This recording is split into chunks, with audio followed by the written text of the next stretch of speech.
I tell them all the time, it makes you uncomfortable the first couple of times that you say no or that you respond in an email and don't say you're sorry, but instead, change your verbiage. But I think the first thing is awareness, Mm, right? Understanding that my body, my physicality is literally telling me to say no, and honoring and yeah. understanding that truth that your body is trying to tell you. And then, being comfortable with sometimes making people uncomfortable.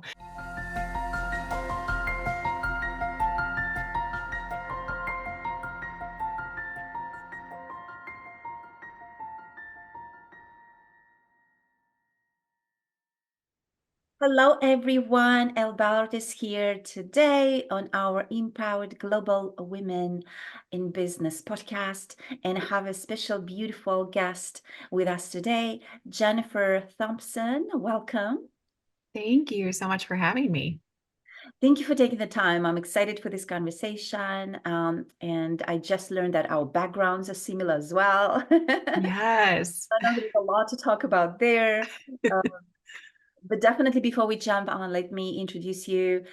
So with a dynamic background spanning 17 plus years in the marketing industry at Fortune 100 and 500 giants, coupled with the launch of a globally recognized blog, and an impactful book dissecting the art of rewriting women's narratives, Jennifer offers an unmatched perspective, fearlessly delving into challenging subjects. Her empowering words resonate, making her an invaluable choice to inspire and connect with any audience.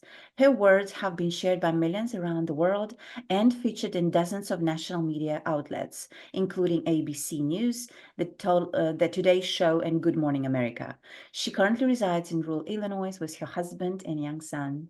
Welcome, welcome again. Thank you. So excited. Yay, awesome. I'm excited as well. And I love bringing new, beautiful, accomplished, professional women to this blog and or to this podcast. And one of the questions that I love to ask is, what brought you into this field? So for me, I was in corporate America. I'm still in corporate America. So been there, like you said, for over 17 years.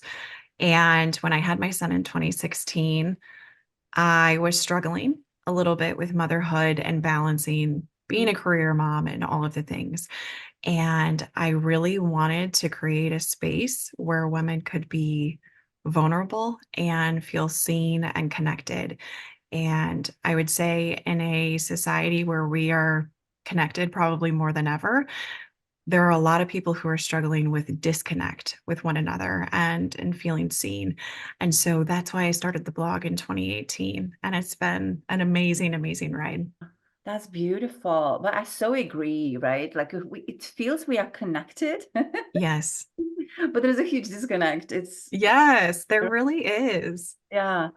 Um, awesome. Well, while you are building your professional life and as a busy mom, so I love that because I'm a busy mom as well, and Yeah. handling so many things in our life with Mhm. kids, with jobs, with professional careers, with business building, whoever is doing what, or maybe Right. both, right? Yeah. Um, and living with a partner, spending, leaving time to leave to your partner. Sure. And so it's just a lot of moving pieces and time for you Right. alone. And so juggling all these pieces, what would be your one of the most important lesson that you have learned for yourself while building this life and career? I believe it would be the importance of setting boundaries. Mm, And in order to set boundaries, I think we really have to understand holistically who we are and what we want out of life, what our purpose is, what drives us. All of those things impact how well or how we even set our boundaries. And then also for me, as I was building this community online, it was really harnessing and being okay with the idea of potential failure. I mm, think for women, sometimes we struggle with this idea of, failing on a broad scale and for an audience. And we see failure as inadequacy. But it's understanding that if I fail, it's not a matter of if you fail, it's a matter of when, right? We're all going to fail, but how are we going to take that failure? Are we going to take it and help us drive us forward? What are we going to do with it? And I think purpose and knowing who we are all play into how we perceive that failure and what we do with it. And for me, once I got okay with who I was and all of the boundaries that I was setting, it didn't matter if I got told no or if I couldn't. It was a matter of, okay, it's not if, but when. We're going to make this happen. So, Yeah, and I love that. I love failure being, inadequate or viewed as inadequate by a lot of women. right. I love that. It's so true. Um, Mhm. and we're making it so much harder on ourselves. We really are. We are. Yeah. And so I love the topic of boundaries, right? What I learned is it's easy for me, and I've been actually saying more no. That was Yes. for me, to in order to simplify, I have to say more no's. I used to 100%. say yeses here and everywhere, but I realized it's draining me. So it's easier Mm. for me to say no to maybe outside party, right? Maybe Yes. party that invites me somewhere or whatever it is. Mhm. Maybe that's not directly serving my goal at the moment right now where I'm going, Exactly. right? Yeah. So I am more ready to say no. But I found it's more difficult for me to say no to more of a closer members of my family. Um, Oh, it is. It maybe my is. parents, maybe my kids. How have you found to deal with that? Like, how do you still keep and respect your boundaries, right? As a Yeah. mom, too, Sure. and as a daughter, myself, Mhm. family member, sister, Yeah. whoever. So how is it? So I found that's a little bit more difficult just because it's closer family members, right? And It is. wanna yeah, and especially I come from a culture where, it's connected, like we're very connected Mhm. throughout lives. We stay together. And so but for me to move where I want to move, I do need to Yeah. my boundaries. Yeah. Yeah. It is hard, and I 100% agree. And I tell, people that are my direct reports, even at work, I have two females that are underneath me, and I tell them all the time, it makes you uncomfortable the first couple of times that you say no, or that you respond in an email and don't say you're sorry, but instead, change your verbiage. But I think the first thing is awareness, Mm, right? Understanding that my body, my physicality is literally telling me to say no, and honoring and yeah. understanding that truth that your body is trying to tell you. And then, being comfortable with sometimes making people uncomfortable and having those conversations. I mean, I just told my mom the other day, we were getting ready to celebrate the launch of my book, and my son, he loves his mammo. So he wanted her to come. And I had to say, Mom, I'm sorry, I love you, but I really want to do this just as the three of us. Like, this is something that I need. It's not anything personal. I would love for you to celebrate later, but today I need this time with just my son and my husband. Yeah. And she respected that. As long as we maintain, that Right. I think it's everybody else will understand, right, where we're coming from. Right. So I love that. So thank you for sharing that. Yeah. You mentioned the book. I want to talk about your book. Congratulations, by the way. Thank you. That is so amazing. Tell us the name of the book. I would love to share a link to your book Okay. with our listeners when we Sure. publish this episode. Maybe in the comments you can grab a copy of the book. But yeah, share with us what the book is about, the name of it, and congratulations. That's so exciting. Oh, thank you so much. So the title is If We're Being Honest, Silencing the Lies We Tell Ourselves to Live a Life We Love. Mhm. And it is all about failure beliefs, or other people may call them lies, but I differentiate them as failure beliefs that we tell ourselves, whether that is something that is cultural or directed at us innately through society or gender, whatever it might be. all of those beliefs that we carry or hold to be true that impact us as women and how we show up personally and also professionally in our lives. So in the book, I dissect 25 of them. I give different stories on how each one of them have impacted me. And then I flip it and expose the lie for what it is and talk about some tools, tips, and tricks on how we can kind of combat and unlearn everything that we've come to know thus far so that we can embrace ourselves authentically.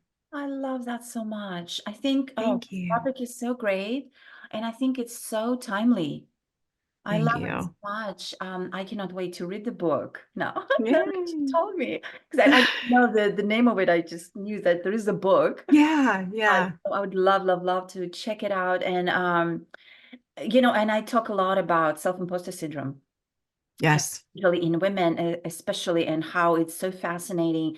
No matter how much we achieved or Hmm. what levels, um, Yeah, no matter how much recognition we already got, we yeah, still, face with that, and so that's connected, right, to what we absolutely. do, the way we. It's in there. It's a failure belief. Yes. Wow. So that's amazing. And I love that. I love that for women. So yeah, cannot wait to read that. And can we find it yet? Or Yeah, you can find it everywhere online. So Amazon, I'll probably provide you with a link for Amazon. That's usually the easiest, but it's Barnes and Noble, Target, Walmart, all of those things. beautiful. Congratulations. Thank you. So one of the questions, it is, blog that's part of the Women of the World Network community, and Yeah.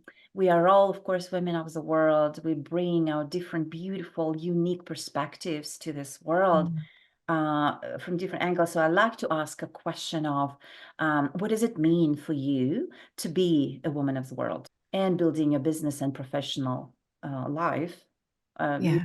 your career? I think for me, corporate America, having that in my background for 17 years, it's hindered me in some ways, but it's also given me my voice. And with your voice, I think you have to have responsibility in championing for women and empowering women that come after you, right? For the next generation. And as a manager of women, currently it's so important for me to educate them and empower them to use their voices. We live in a society and a culture that kind of has their thumb on women, and it's taboo for women to speak out and to be bold in their asks in what they want out of their careers, out of their life, whether or not they may disagree with a decision in the workplace, right? And so it's really just championing and bringing women along with me. It's not about me. It's about pulling the hand of the woman beside me and helping the next generation thrive. I love that. I love Thank that. you. Thank you. I love that answer. It's so interesting. Every time ask this question, I get beautiful, different answers. Yeah. And this is one of them. It's just so important, and it's interesting. The world changed so much. Um, Hmm. we were talking. I was interviewing someone the other day, and she was sharing with me how she couldn't even get a credit card without. It's just It's so insane. it's so crazy. And I didn't even know that part of the history, right? And Mhm. just realizing that, and we've come far, but still there is so much that There's we so need much. to, yeah, so thank you for doing what you're doing. Now, my final part in our conversation is rapid fire questions. And there Okay. are them. Are you ready? I'm ready. Let's do it. Okay, awesome. So your favorite book name is? I would say I have two. Uh-huh. So Untamed by Glennon Doyle. Oh, I I love. read previously and I loved hers. And then I would say the other one, I'm going to grab it right here so you can see it. Honor Best Behavior. I know best It be. is so good. It is by Elise Lonan. Okay. Probably saying her name incorrectly, but it is so, so good. Mm. Um, so highly recommend that one as well. Awesome. Thank you. I haven't heard of that one. I'm adding it to my list. Uh, Yeah, yeah, and you won't regret it. It's good. yeah, and I love Untamed. Oh, love that It's, too. yes. Okay, beach or mountains? Beach, we're going in June. Oh, fun. Where are you going? We are going down to the Panhandle of Florida. Oh, beautiful. Yeah. Okay, favorite international destination to visit? Italy, Hmm. Summer or winter? a summer. Okay, and my final question is things that you have discovered about yourself recently. I would say I found my voice Mm, and I found my purpose, I think is more important. I was struggling to find my purpose. I was defining my goals and my aspirations by what society told me I should achieve. And when I finally found my voice, that's when I found my purpose. And that's when I built this community. That's when I wrote this book. And that's when I became a manager and started managing people and helping women thrive. And so for me, that has been so liberating. And I want that for every single woman. beautiful. Finding your voice. Yes. Yes. Yes. Amazing. Thank you. Yeah. Well, thank you for sharing. Thank you for playing. Thank you for being with us today. So nice to meet you. So nice to have this conversation with you. Congratulations on the book. I cannot wait to read it. And Thank you. yes, and I will talk to you soon. Thank you. This sounds great. Thank you.